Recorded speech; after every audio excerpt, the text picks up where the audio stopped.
പെരുന്നാൾ രാവിലെ ഇക്ക പള്ളിയിലേക്ക് പോകാൻ ഒരുങ്ങാണ് കേട്ടോ. അപ്പോഴേക്കും ഇക്കാൻ്റെ അനിയനും കുട്ടികളൊക്കെ വന്നിട്ടുണ്ട്. ഒരുമിച്ചാണ് കേട്ടോ എല്ലാ പ്രാവശ്യവും പെരുന്നാളിന് പള്ളിയിൽ പോവുക. ഇന്ന് ബ്രേക്ക്ഫാസ്റ്റിന് വീറ്റ് പൊറോട്ടയും ബട്ടർ ചിക്കനും ആണ്. അങ്ങനെ ഫുഡൊക്കെ കഴിച്ച് കഴിഞ്ഞിട്ട് ഞങ്ങളൊക്കെ ഒരുങ്ങി കേട്ടോ.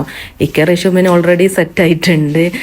ഒരുങ്ങി കഴിഞ്ഞപ്പോൾ പിന്നെ എന്താ വെച്ചാൽ നമുക്ക് നല്ല ഫോട്ടോസും വീഡിയോസും ഒക്കെ കിട്ടണം കേട്ടോ. പെരുന്നാളൊക്കെ ആകുമ്പോൾ ഒരു ഫിറ്റ് ഇടണമല്ലോ. ഫിറ്റ് വീഡിയോസ് നിങ്ങൾ ഓൾറെഡി കണ്ടിട്ടുണ്ടാവൂലേ.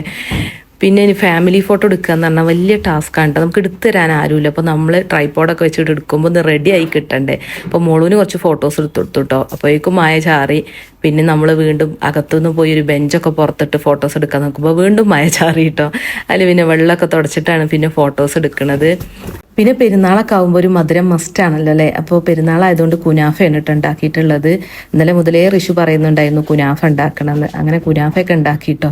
ഇക്ക ഋഷു പിന്നെ പള്ളിയിൽ നിന്നൊക്കെ വന്ന് ഫുഡൊക്കെ കഴിച്ചിട്ട് ഇക്കാൻ്റെ സിസ്റ്റേഴ്സിൻ്റെ വീട്ടിലേക്ക് പോയിരിക്കുന്നു കേട്ടോ. പിന്നെ കുറേ കഴിഞ്ഞിട്ടാണ് വന്നത്. അതുകൊണ്ട് തന്നെ നമുക്ക് ഫോട്ടോസ് എടുക്കാനും ലേറ്റായി, ഫുഡ് കഴിക്കാനും ഒക്കെ ലേറ്റ് ആയിട്ട്. അത് പിന്നെ എല്ലാ പെരുന്നാൾക്കും അങ്ങനെയാണ്. അത് പിന്നെ ഞങ്ങൾക്ക് കുഴപ്പമില്ല കേട്ടോ. അങ്ങനെ തറവാട്ടിൽ പോയിട്ടാണ് കേട്ടോ ഫുഡ് കഴിച്ചത്. എല്ലാ വർഷവും തറവാട്ടിലാവും കേട്ടോ നമുക്ക് പെരുന്നാൾ ഉണ്ടാവുക. ഞങ്ങൾ വീട്ടിൽ ലഞ്ചൊന്നും ഉണ്ടാക്കാറില്ല. പിന്നെ അവിടുന്ന് ഞങ്ങളെല്ലാവരും കൂടെ, അതായത് ഇക്കാൻ്റെ അനിയൻ്റെ കുട്ടികളെയൊക്കെ കൂട്ടി അവരുടെ വീട്ടിലേക്ക് പോയിട്ടോ. അവരെ അവിടെ ആക്കി തിരിച്ചു പോരുന്ന വഴി ഞങ്ങൾക്ക് നല്ലൊരു പണി കിട്ടി. കണ്ടോ സങ്കടപ്പെട്ടിരിക്കണേ.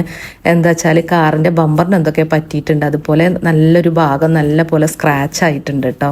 അത് പിന്നെ അങ്ങനെയാണല്ലോ അല്ലേ. കുറച്ച് സന്തോഷം വരുമ്പോൾ അതിനനുസരിച്ച് ദുഃഖം ഉണ്ടാവും. പിന്നെ നമ്മൾ നേരെ വന്നിട്ടുള്ളത് എൻ്റെ ജ്യേഷ്ഠത്തിൻ്റെ വീട്ടിലേക്കാണ് കേട്ടോ. അവിടുന്ന് പിന്നെ ഞങ്ങളെല്ലാവരും കൂടെ ഒരുമിച്ചിട്ടാണ് എൻ്റെ വീട്ടിലേക്ക് പോവുക. പിന്നെ ഞങ്ങൾ രാത്രിയൊക്കെയാണ് പോകാറുള്ളത് കേട്ടോ. അതുവരെ അവിടെ സംസാരിച്ചിരിക്കും.